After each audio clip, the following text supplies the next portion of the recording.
आप सभी लोगों का पवन क्लासेस के एक बेहतर वीडियो में हार्दिक स्वागत है। आज की वीडियो में हम बात करने वाले हैं मोस्ट इम्पॉर्टेंट डेरिवेशन की, जो बोर्ड एग्जाम 2024 के लिए बहुत ही इम्पॉर्टेंट है। आज हमारा पार्ट नंबर 4 होने वाला है। पार्ट नंबर 4 में हम डेरिवेशन नंबर 7 की बात करेंगे। अल्पांश लंबाई धारावाही तार के कारण उत्पन्न चुंबकीय क्षेत्र अथवा इसी को हम बायो-सेवर्ट का नियम भी बोलते हैं। तो जो बायो-सेवर्ट का नियम होता है वह क्या होता है, वह कैसे प्राप्त होता है, सब कुछ इस वीडियो में जानने वाले हैं। वीडियो में आगे बढ़ने से पहले अगर आप लोग चैनल को सब्सक्राइब नहीं किए हो तो प्लीज़ आप सभी लोग चैनल को सब्सक्राइब कर लो, बेल आइकन को प्रेस करके वीडियो को लाइक कर दो और वीडियो में कमेंट कर दो। आइए बढ़ते हैं अल्पांश लंबाई धारावाही तार के कारण उत्पन्न चुंबकीय क्षेत्र का व्यंजक प्राप्त करने के लिए। हमने एक फिगर बनाया है। इस फिगर में आई धारा प्रवाहित हो रहा है, डेल्टा एल का अल्पांश तार रखा हुआ है, थीटा कोण पर आर दूरी पर एक बिंदु पी है जिस पर हमें चुंबकीय क्षेत्र की तीव्रता की गणना करनी है। तो देखिए, हमने लिखा माना एक धारावाही चालक जिसमें प्रवाहित धारा आई है, ठीक है। अल्पांश लंबाई डेल्टा एल है, आर दूरी पर थीटा कोण पर बिंदु पी पर है, आर दूरी पर थीटा कोण पर बिंदु पी पर है, जिस पर हमें चुंबकीय क्षेत्र का मान की गणना करनी है। हमने इसकी गणना करनी है चुंबकीय क्षेत्र का। चुंबकीय क्षेत्र निम्न राशियों पर निर्भर करता है। अगर चुंबकीय क्षेत्र इन सारी राशियों पर निर्भर करता है तो कैसे निर्भर करता है देखते हैं। जो हमारा डेल्टा बी जो चुंबकीय क्षेत्र होता है उसको हम डेल्टा बी से यहाँ प्रदर्शित करेंगे। डेल्टा बी अनुक्रमानुपाती होता है किसके, धारा आई के, ठीक है। समीकरण नंबर 1 दे दिए। दूसरा जो डेल्टा बी होता है वह अनुक्रमानुपात तो होता है डेल्टा एल के, डेल्टा एल हो गया। समीकरण नंबर हमने इसको 2 दे दिया। अब देखिए, जो चुंबकीय क्षेत्र डेल्टा बी होता है अनुक्रमानुपाती होता है थीटा के, तो यहाँ साइन थीटा लेंगे तो डेल्टा बी अनुक्रमानुपाती साइन थीटा के, समीकरण नंबर 3। और जो डेल्टा बी होता है वह व्युत्क्रमानुपाती होता है किसके, आर के, आर स्क्वायर। यहाँ पे आर स्क्वायर होता है, समीकरण नंबर 4।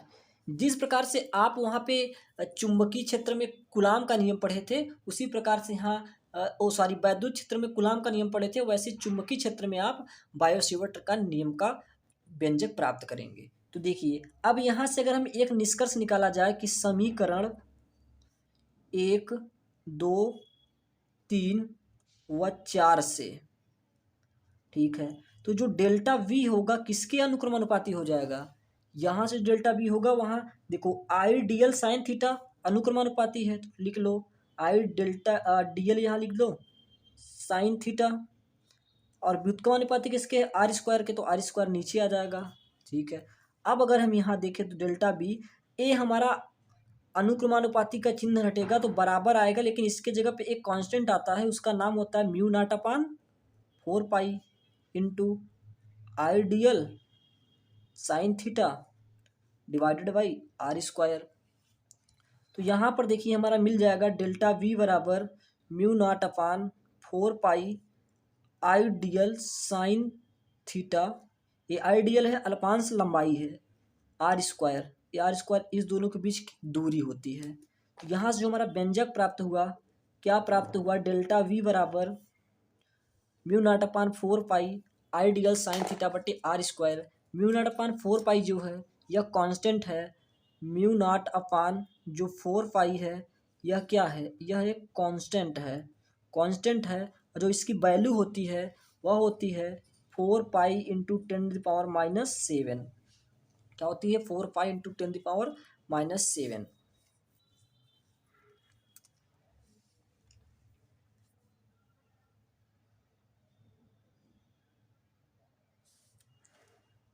सॉरी, ये म्यू की वैल्यू होती है, म्यू नॉट की 4 पाई गुणित 10⁻⁻7, और जे 4 पाई कट जाएगा तो जो म्यू नॉट अपन 4 पाई होता है उसकी वैल्यू होती है 10⁻⁻7, ठीक है। म्यू नॉट की वैल्यू होती है, तो यहाँ हम देख लेते हैं, तो जो यहाँ से ओनली म्यू नॉट की वैल्यू आती है वो होती है 10⁻⁻7, इतना वैल्यू होती है। अब हम देखते हैं इसी के संदर्भ में दूसरा डेरिवेशन है। हमने देखा कौन सा डेरिवेशन था, अल्पांश लंबाई धारावाही तार के कारण उत्पन्न चुंबकीय क्षेत्र। जो चुंबकीय क्षेत्र होता है धारा के अनुक्रमानुपाती होता है, थीटा के अनुक्रमानुपाती होता है, डेल्टा एल के अनुक्रमानुपाती होता है, लेकिन दूरी जो आर होती है इन दोनों के बीच की दूरी उसके वर्ग के व्युत्क्रमानुपाती होता है। तो यहाँ देखिए हमने क्या किया, धारा के अनुक्रमानुपाती, डीएल के अनुक्रमानुपाती, साइन थीटा के अनुक्रमानुपाती, लेकिन दूरी के वर्ग के व्युत्क्रमानुपाती हमने करके दिखा दिया। फिर चारों समीकरण से हमने देखा तो हमारा ये बना, हमने कांस्टेंट हटाया, बराबर का चिन्हाया, तो बराबर का कांस्टेंट हटेगा, कोई कांस्टेंट आएगा, अनुक्रमानुपाती हटेगा, तो यहाँ से म्यू नॉट अपन 4 पाई कांस्टेंट आया, जो कि यहाँ पे हमने इसका लिखा। देखो म्यू नॉट अपन 4 पाई का एक कांस्टेंट है, तो म्यू नॉट का वैल्यू होता है 4 पाई इंटू 10⁻⁷। तो यहाँ से म्यू नॉट अपन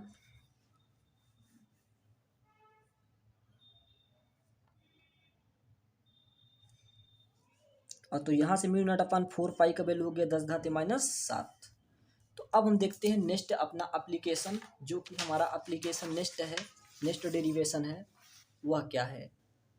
तो देखिए जो नेक्स्ट डेरिवेशन है, मोस्ट इंपॉर्टेंट डेरिवेशन के सीरीज में चौथे पार्ट का डेरिवेशन नंबर 8, डेरिवेशन नंबर 8 की बात करने वाले हैं कि 8वां डेरिवेशन क्या है। तो जो 8वां डेरिवेशन है, देखिए वृत्ताकार धारावाही चाप के कारण केंद्र पर उत्पन्न चुंबकीय क्षेत्र, एक वृत्ताकार धारावाही चाप है, ये वृत्त का चाप का कार्य कर रहा है और इसमें धारा बह रही है, डीएल है, आई धारा प्रवाहित हो रही है और थीटा कोण पर स्थित है।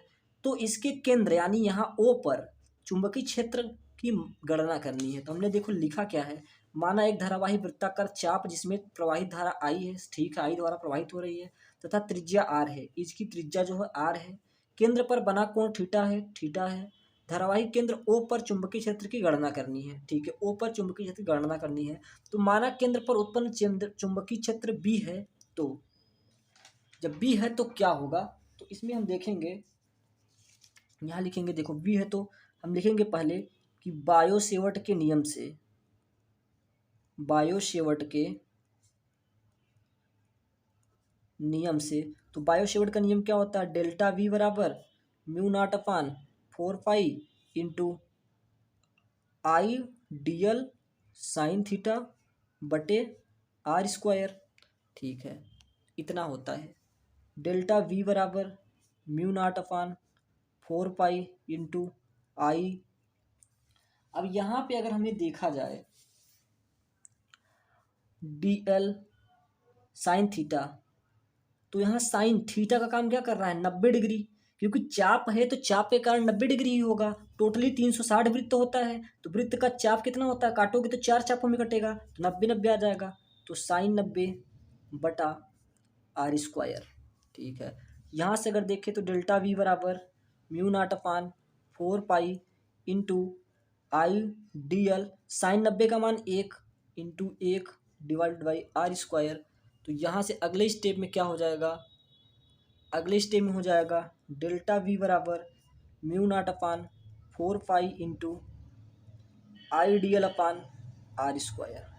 अब हम एक चीज़ और जानते हैं, देखो जो होता है चाप बराबर होता है, चाप बराबर क्या होता है, चाप बराबर होता है कोण गुणित त्रिज्या।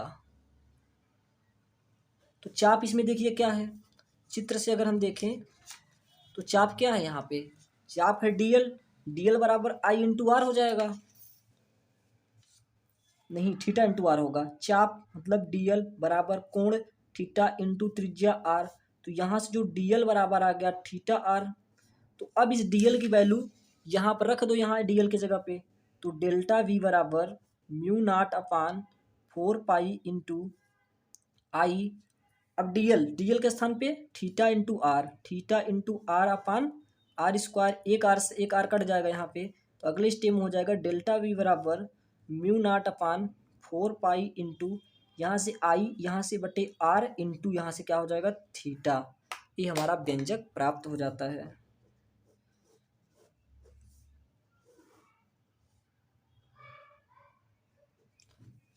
क्या है, डेल्टा वी बराबर mu naught upon 4 pi into I बटे आर इंटू थीटा। यह हमारा क्या होता है, वृत्ताकार धारावाही चाप के कारण केंद्र पर उत्पन्न चुंबकीय क्षेत्र। हम एक वृत्त का पूरा भाग होता है, एक तरह से वृत्त होता है, उसका चाप लेंगे तो हमारा यही चाप बनेगा, क्योंकि वृत्त में अगर काटे तो हम 4 चाप होता है, तो एक थीटा क्या होगा, 90 डिग्री हो जाएगा। टोटली 360 डिग्री होता है, तो 4 भागों में बांटोगे तो 90 डिग्री हो जाएगा। त्रिज्या r है, धारा I प्रवाहित हो रही है dl, तो यहाँ पे हमने बायो शेवर्ट का नियम लगा दिया।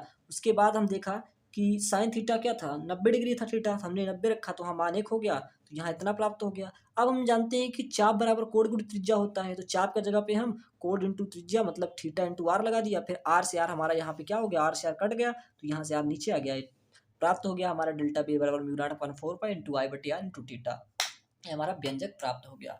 तो इस प्रकार से जो डेरिवेशन है बहुत ही इंपॉर्टेंट डेरिवेशन है।